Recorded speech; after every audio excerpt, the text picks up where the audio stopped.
One of the places I spent during this marvelous sabbatical, which you all gave me, was Belfast, Northern Ireland, and it was a place for me of power and surprises. Especially the time I spent by the wall which separates the Protestant area from the Catholic. I was told on the bus tour that the wall is higher than the old Berlin Wall. And the gates in the wall close every evening at 7 p.m. and open in the morning at 7 a.m., and even ambulances are not permitted to go through when those gates are closed. I was surprised to see that that was still the reality there in Northern Ireland. If Protestants are on one side of an issue, you can pretty well count on the fact the Catholics are on the other side. And by Protestants, I mean Anglicans and Presbyterians. It's a conflict that goes back nearly 100 years. After the Irish Revolution, Northern Ireland remained in the United Kingdom, and already tense relations boiled over in the dark period of the 1970s and 80s, even into the 90s, a period known as the Troubles. Through riots and rampages, shootings and firebombs, Catholics and Protestants battled for 30 years, and the walls that separate the two neighborhoods maintain a fragile peace. On the wall, there is graffiti written by people from far and near, including a couple American presidents. Some are obviously produced professionally, but most are hand-scrawled. And as I scanned over them, of all that I saw, one caught my eye. It read, "Love always wins. Love always wins." Standing at the wall, frankly, I did not see much to convince me of the truth of that. After all, a few months before, on Maundy Thursday, a 29-year-old Catholic journalist by the name of Lyra McKee, with the love of Harry Potter, woman the same age as my own daughter, was covering a protest in Derry when she was shot and killed. A tragic loss of one so young and so talented. But even in the depths of that tragedy, there were signs that love could win. Her funeral drew both Catholics and Protestants from both sides of the dividing wall. The service was held in the Protestant Anglican Cathedral of St. Anne in Belfast, since her own Catholic bishop would not allow her to be buried from the Catholic cathedral because she was lesbian. Yet a young Catholic priest, friend of hers, by the name of Father Martin McGill, was invited to give the eulogy by the Anglican dean.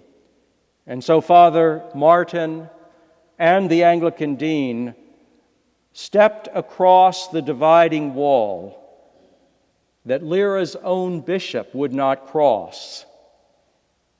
And as the congregation stood to clap at his words of truth, for a moment you could catch a glimpse that love could win. I went to Belfast as part of this wonderful sabbatical which you made possible.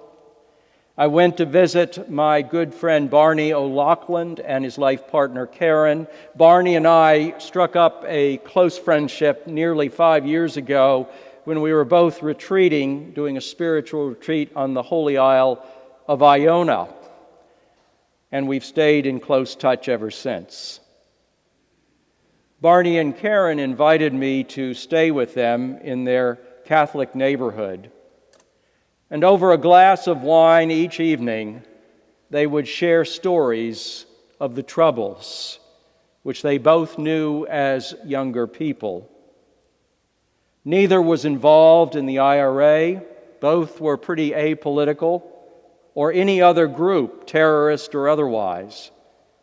But their experiences have shaped the rest of their lives.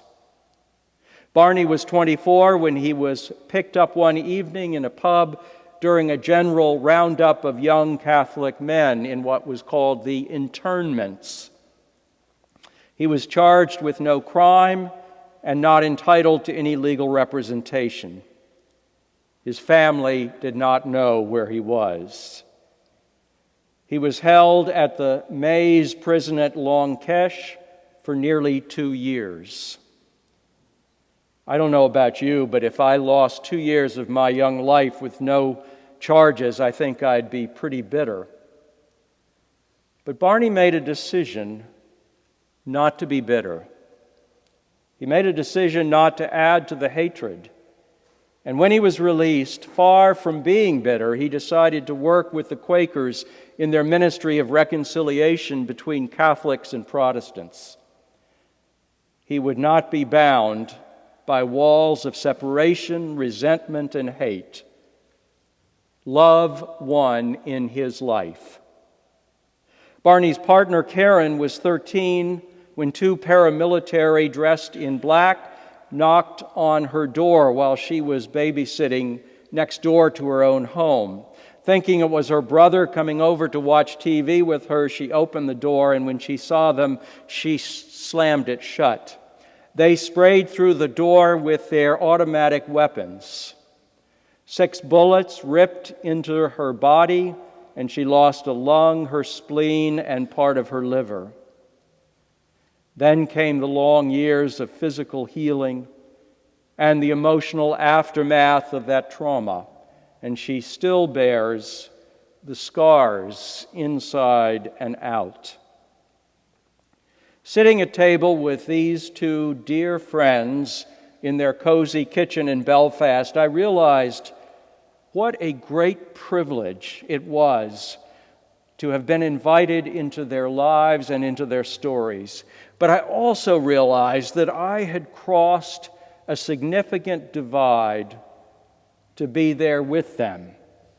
I'd climbed over the wall of my own ignorance about what it was like to be a Catholic in Northern Ireland and to be targeted over and over again only because you're part of a religious or ethnic group in such a violently divided society.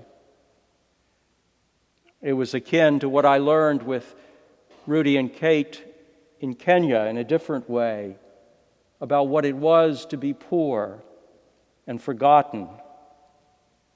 And in so doing, I was entering through love and friendship an experience of people all over the world who are devalued and despised, people who are walled off. Shared stories at table over a glass of wine became for me Holy Communion.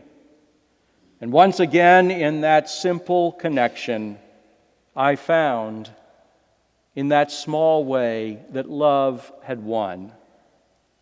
The Spirit calls us across boundaries and borders and walls simply to be together. As Jesus sat at table together with Pharisees and foreigners, with prostitutes and outcasts, He showed that we belong together. We don't belong apart behind walls of separation. Whenever we become wall and border crossers, love wins. Talking about the violence and suspicion that seems to reign right now, I asked Barney what he saw as the answer, and he said, without hesitation, togetherness. Togetherness.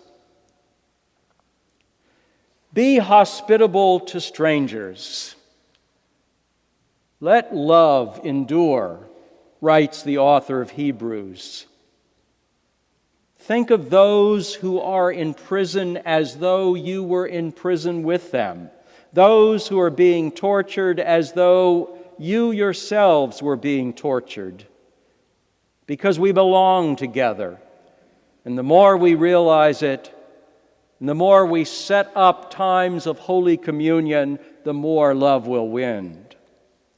Take the lowest seat, the humble seat, says Jesus. This is the seat of togetherness. It's in community and closeness with one another, as opposed to the isolated seats of honor that real life and love are found.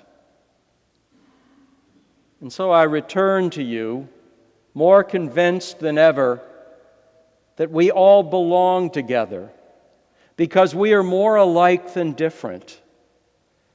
What excites me is how, in a myriad of ways, this community of Christ in St. Luke's is scaling the walls and crossing borders of separation. As an aside, I had 2-hour coffee earlier in the week with a young man who comes here from another church regularly. And when he introduced himself, he says, "I'm a charismatic high churchman." And I love that. Talk about crossing some borders. This is what excites me about my return. There's more to do and to be together. Every time we scale dividing walls and take them down, every time we create the setting for Holy Communion rather than unholy division, love wins. And nothing, absolutely nothing else is as important as this, that love wins. Amen.